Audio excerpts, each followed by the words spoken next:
भारत का भौतिक स्वरूप, ठीक है ना। 5 भागों में बट गया है ना भारत का भौतिक स्वरूप। तो कल हम बता दिए थे उत्तर का पर्वतीय भाग, उत्तर का मैदानी भाग, और आज हम पढ़े हैं थार का मरुस्थल, और दूसरा है दक्षिण का पठार और द्वीप समूह और तटीय मैदान। अब इस पूरे नक्शे में इसको समझ लीजिए। आप कल बता दिया गया था कि उत्तर का पर्वतीय भाग में कई पार्ट है, जैसे हिमाचल क्षेत्र, हिमालय पार क्षेत्र को कुछ है, जो हिमालय पर्वत के बाहरी क्षेत्र है वो हिमालय पार क्षेत्र है। फिर इसके अंदर जो है ये मध्य हिमालय, हिमाद्री, कई पार्ट होता है ना। आप पहाड़ देखते हैं कई पार्ट में होता है, कई लेयर में होता है ना। वो पर्वत का भाग था।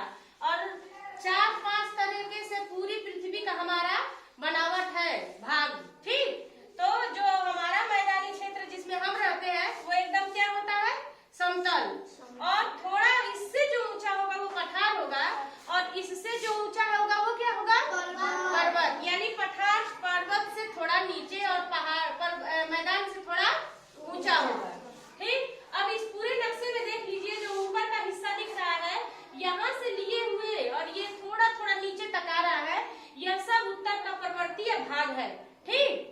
और ये जो हरा हरा दिख रहा है ना, तो यह ऊपर का हिस्सा हमेशा उत्तर होता है, नीचे का हिस्सा हमेशा दक्षिण, और ये है पूरब और ये है क्या, पश्चिम। तो ये उत्तर में है, तो इसीलिए यह मैदानी भाग उत्तर का मैदानी भाग कहेंगे, ठीक। और जो ये हरा हरा दिख रहा है तो यह कहाँ है, तट। ये सारा समुद्र है ना, हिंद महासागर, बंगाल की खाड़ी और इधर अरब सागर है ना। तो इसीलिए यह तट के किनारे का मैदान है, तो इसीलिए इसे कहेंगे तटीय मैदानी क्षेत्र। क्या कहेंगे, तटीय मैदानी क्षेत्र। तो ये किसमें आ गया, उत्तर में कि दक्षिण में, दक्षिण में, ठीक है ना। तो ये दक्षिण का तटीय मैदानी क्षेत्र हो गया ना।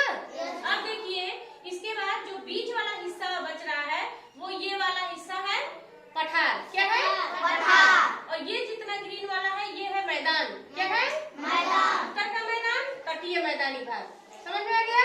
वो ऐसा है, बीच का हिस्सा पठार वाला हिस्सा है, ये वाला हिस्सा, और जो ये थोड़ा सा पीला सा दिख रहा है वो हमारा थार का मरुस्थल है। भारत के मरुस्थल को क्या कहते हैं, थार का मरुस्थल। यहाँ सिर्फ मिट्टी नहीं होती है, रेत होता है। क्या होता है, रेत। रेत में आप कोई भी पौधा लगाएंगे जम जाएगा, नहीं जमेगा। लेकिन वहाँ कुछ पौधे होते हैं जो कम पानी में हो जाते हैं। क्यों, क्योंकि मरुस्थल है ना, मरु मतलब मरा हुआ, स्थल मने जमीन, स्थल मने जमीन, मरा हुआ जमीन यानी मरुस्थल।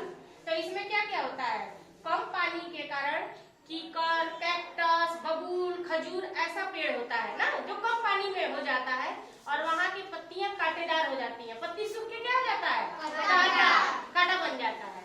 तो यह हमारा क्या है, थार का मरुस्थल, जो कि राजस्थान में हमारे राज्य में पाया जाता है, और यह पाकिस्तान तक फैला हुआ है।